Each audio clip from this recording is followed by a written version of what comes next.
Welcome to this week's Who the Folk podcast. I'm Lonnie Goldsmith, the editor of TC Jewfolk. This week I talk with Serena Brook, an actress who stars in the play Falsettos, now showing at Theatre Latte in Minneapolis. We talk about the abundant Jewish themes in the show, trying to make it as an actress in New York, and working as an actress in her hometown of Minneapolis on this week's Who the Folk podcast. But before we hear from Serena, be sure to check out the refreshed TC Jewfolk merch store with newly designed stickers, shirts, hats, and tote bags that help support our mission and help you look fun and stylish. Check it out at tcjewfolk.com/store. Serena Brook, welcome to the Who the Folk podcast. Thank you for joining me.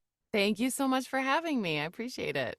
So you're an actor, do voiceover work, performer of all sorts. Your most current project, just underway at Theatre Latte in Minneapolis, is the show Falsettos. Mm-hmm. Tell me a little bit about what the show is about and who Trina is, who you're playing in the show. Yeah. So Falsettos is a musical in 2 acts, and it's about a family, most of whom are Jews, and a mixed family, as it turns out. And it's kind of about chosen family at the end of the day, which I love because it's a theme I really resonate with. But I play Trina, who is recently separated from Marvin at the start of the show, and Marvin has left Trina for his male lover. So it's also takes place in the late 70s, early 80s. So first act 1979. It'll bring you back if you were around then. And second act 1981, 2 years later. So yeah, I mean it's a beautiful show. It's about humanity, and I just think it's rare as an actor to get to work on a show where every single character is rich and full and flawed and real, and has a lot of layers to them, and there isn't a clear here comes the bad guy and here comes Right. it's this quirky bunch of people all trying to figure it out and find love. They all just at the end of the day they want to be loved and feel like they have a family, and so it's funny. I mean, it's outrageous at times. It's absurd, zany, and sort of wild, and then at times super simple and heartbreaking, and really accessible to. I think if you come see the show, I think you'll find at least one, if not many, moments that you're like, oh, there's me, or there's my mom, or there's someone I know in my family and my life. And so in that way, I think it's really brilliant because as quirky and zany as it is, I think it's really grounded in a lot of heart. So, And I think sort of the themes you're talking about in the show, it really does sound very layered, and I think that it sounds like, again, I'm not familiar with the production, just what you've told us, is that it feels like there really is something for everybody, that there are moments or characters or themes that are going to resonate well with everybody who comes to absolutely. see it. Absolutely. And what's fun is there's a teenage actor, Sam Mendel, who's great, and he's playing my son, who's bar mitzvah we're planning throughout all of Act 2. And so even if high schoolers come see this show, like they might see themselves in the character of Jason, because he's also navigating through this messy world the best he can, and it's also a different time. And so the culture of what it meant to be queer and what it meant to come out is like completely different than it is now in some regards, and in others maybe not so different than we think. And so there's just a lot of interesting discussion to be had about what life was like in 1980 versus now. And there's some themes around the beginning of the AIDS epidemic as well that pop up in Act 2, and that's also something that a certain generation might not even think about, because it's it feels like it was so long ago, and it wasn't Right. it wasn't that long ago. And yeah, so there's a lot to explore and a lot to learn from the show. And yeah, bring your tissues. But Well, it's funny too.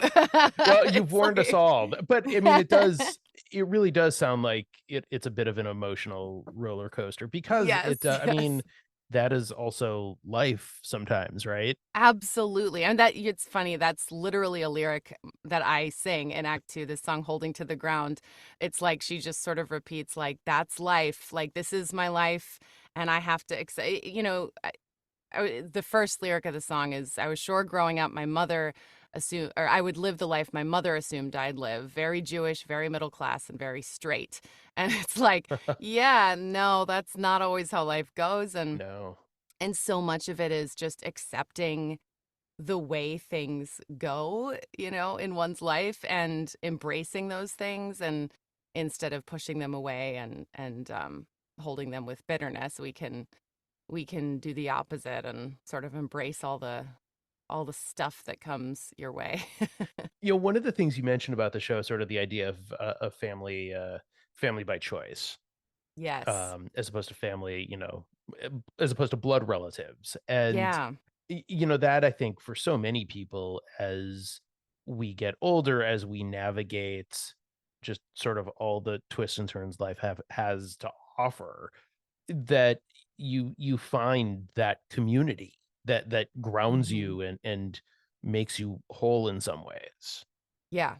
Absolutely. I feel like more and more we're seeing sort of unconventional definitions of family and in I feel like in Jewish circles it's something I grew up with. I mean, I grew up going to Shir Tikva congregation here in Minneapolis, and there were you know queer couples and all kinds of different families that I saw from a young age, and that was like I think really formative and sort of normalizing to me at a young age. And so I think it's a beautiful thing to see on stage represented, and to say like this is a lot of people's reality is like, well, there's like five parental figures and we're all here and we all love you and we're showing up for your bar mitzvah. It's like it's it's messy. It's Oh, what life is, and it's messy. oh, absolutely. I mean, there are, there are friends that we have who, if the four adults are out with our combined four kids, and it's sort of the mantra is if one of the adults says something to one of the kids, even if it's not your child, it's assume it came from a parent. Like Yeah. that's how it is. So Yeah. right, that's that is how community is built, and sometimes it's conventional and sometimes it's unconventional. But one of the things I find really interesting about sort of the premise of the show in the era that it's set in is that it's talked about in such a way, sort of from a late 70s, early 80s perspective, which, as you mentioned, is a Mhm. very, it feels so long ago, but also it's not that long. Right. Yeah. Well, right. And it was written in the early 90s. So like there's this whole well the first it's kind of nerdy musical theater history, but the first act the first act and the second act were two separate shows at one point. The first act was called March of the Falsettos. It was a one act, and then the second act was called Falsetto Land, and it was written years later after they had a name for AIDS and things had sort of shifted Right.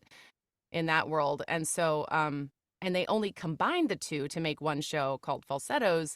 Oh gosh, now I'm quizzing myself, in 1980 something. Anyway, at one point that was the show that went to Broadway was the combined version.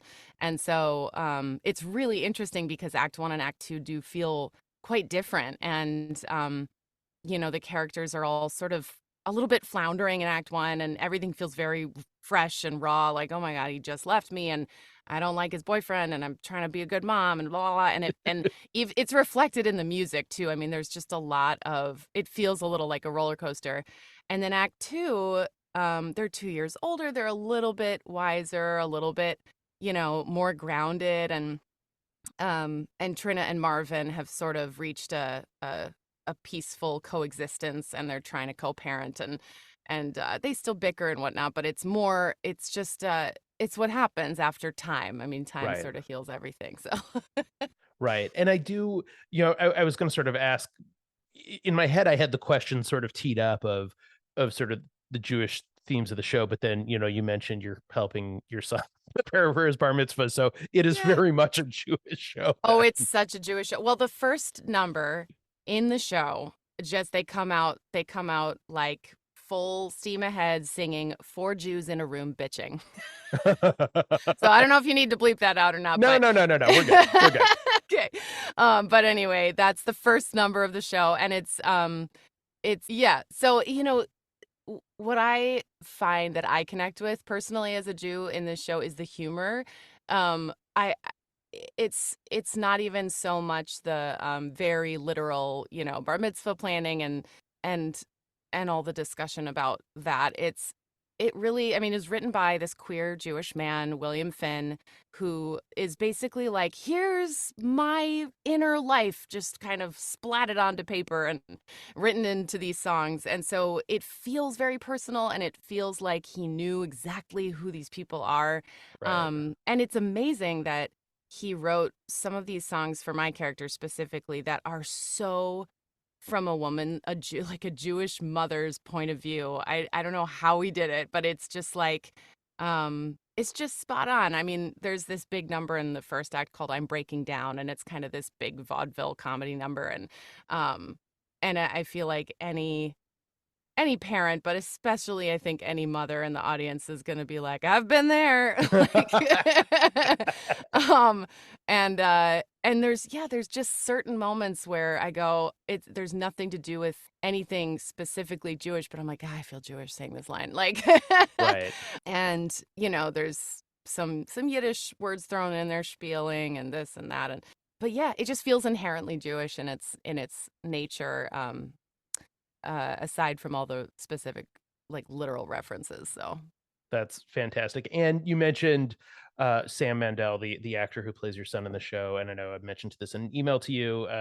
Give give his dad, Jeff, a shout out. He's been a longtime friend and TC Jewfolk writer. oh And my gosh. we were on the board together at TC Jewfolk, like right when it was first up and coming. And Oh, that's so amazing. I know he is incredibly proud of his son, and Oh, has written Sam is about awesome. Yeah. the fatherly pride. And so Oh, it's I know it's exciting for him. I know he's thrilled. he's So got to bring his tissues, because there's a lot of themes about like fathers and sons and parents and kids, and um yeah, because it yeah, Sam's wonderful. He's sits next to me in our little group's dressing room, and we oh, just fun. give each other crap. Good. Yeah, no, he's good for that, I think. If he's anything Yeah. like his father, he's good for that. Um, Yeah. you had mentioned growing up in Minneapolis, at Shirtikva. Now that you're an actor and you've, performed so many great theaters here in the Twin Cities, what's it like to have grown up in this community and then now come up in the really awesome theater community that we have here? Yeah, that's a great question. I mean, it's been really amazing. I grew up seeing shows at the Guthrie, at Chanhassen Dinner Theater, at all over. My parents took me to, the opera that came in through the Ordway, and so I have all these memories of seeing all these performers on stage, and now I've worked with a handful of them because the Twin Cities keeps people here a lot. I feel like Yeah. when you start working here, it's like, oh, this is pretty great. I'm gonna stick around. So a lot of the faces that I saw on stage, even in like middle school, high school, I have gotten to do shows with now as a professional, and um, it's very it's very cool. And it's really fun too to see old friends from Shir Tikva come to shows, um, and feel connected to those roots in a really cool way. That's great. What's the this is so this is your first show at Theatre Latte now, right? It is, yeah. I'm H- stoked. I've seen so many shows there too, and yeah, I'm really excited to be working there. So how do you I guess as an actor, how do you find the opportunities, or do they find you? How does it work? Oh, there's a website called minnesotaplaylist.com, and they have auditions for broken down by different filters. So there's, I'm in the Actors Equity Association Mm, union. And so okay. there's union auditions listed, there's non-union auditions, paid, non-paid, etc. So I think it's pretty much all on there. So the internet, really exciting answer, but So what you're saying is the internet can be used for good then? I guess once in a while. Yeah. Yeah, so and it's interesting because I moved back here 10 years ago now. I was in New York for about 5 years after college. And, you know, it's even though I'm from here, it takes a minute to kind of break in. And Right. as an adult professional, person, it's different than just being like, oh, I live here and I grew up here. And it's, you still feel kind of like a new kid in town. And, but I do feel like after 10 years, I've gotten to know a lot of people, and it does feel like a real community. So I feel really lucky to be working. It's hard to find work. I feel No, lucky for to sure. have it right now. I would think as an actor, it can be incredibly challenging. It can be. I mean, my husband and I have both been in like the freelance world for a long time, and so you kind of get used to not knowing what the next year is going to look like. I mean, I finished a show with Eric Morris, who is in Falsettos with me, but we were doing a show last winter, Servant's Christmas at History Theater, Okay. and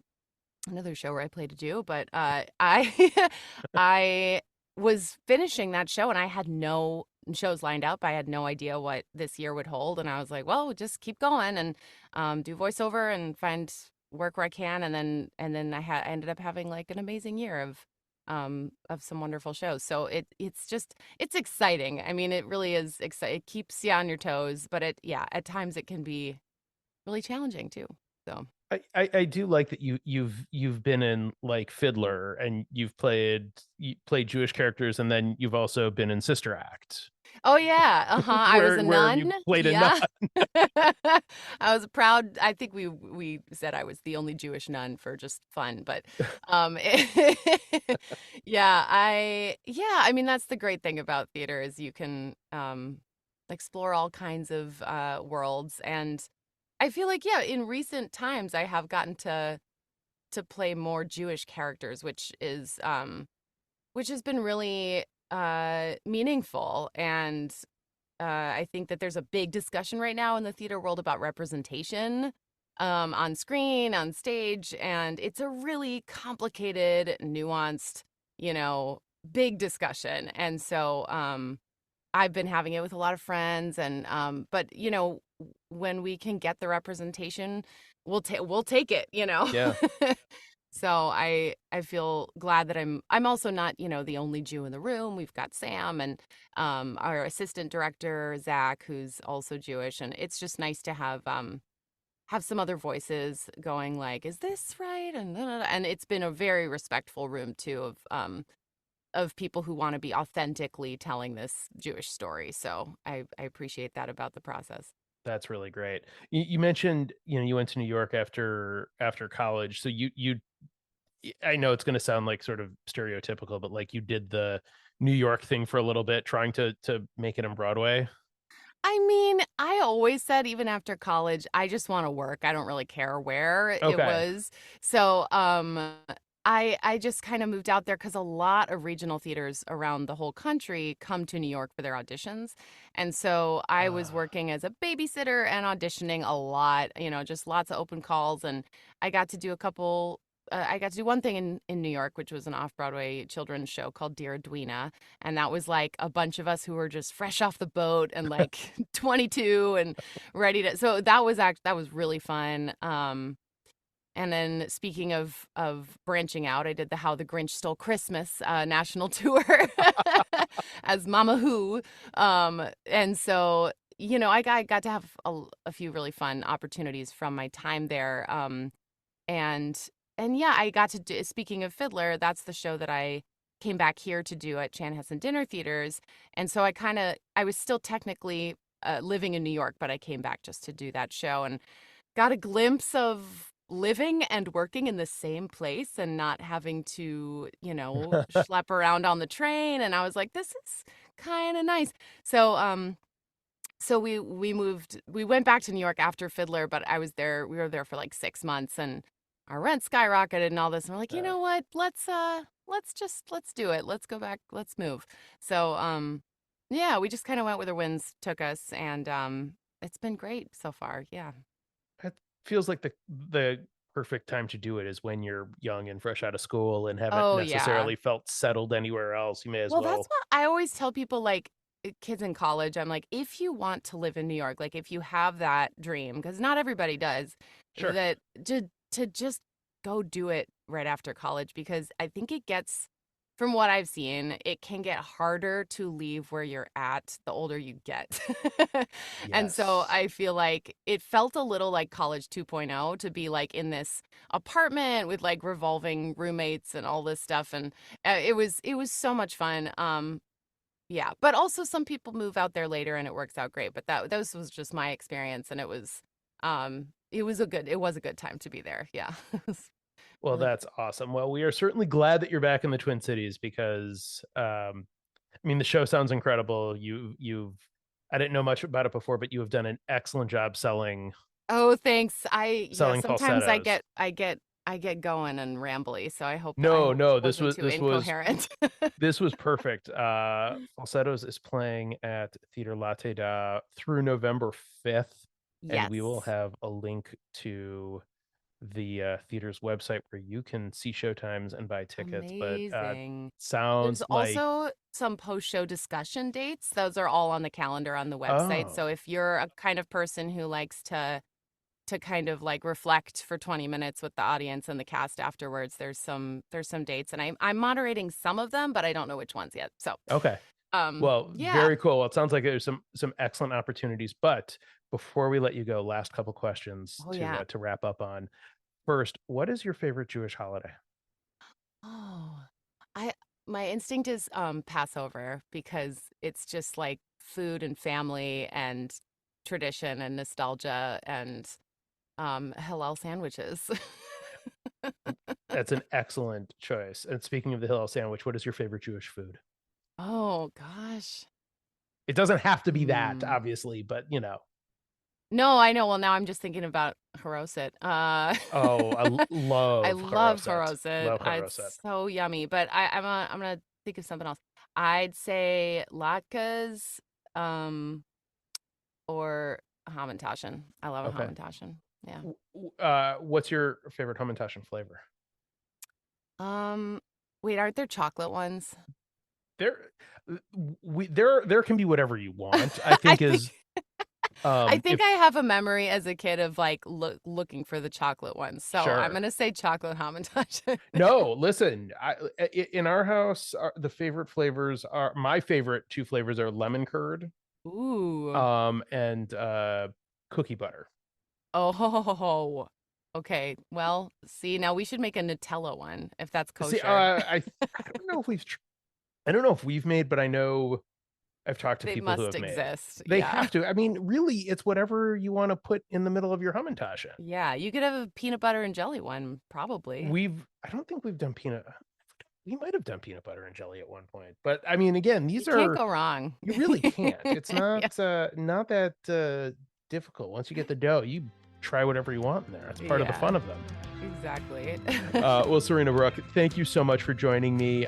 Break a leg with this run of falsettos, and we appreciate your time and coming on with us. Thank you so much. The Who the Folk podcast is a part of the Jew Folk Podcast Network and a product of Jew Folk Inc. Please subscribe, rate, and review wherever you get your podcasts. If you have suggestions for other podcast guests, please email them to me at editor@tcjewfolk.com. For our other shows, check out tcjewfolk.com/podcast.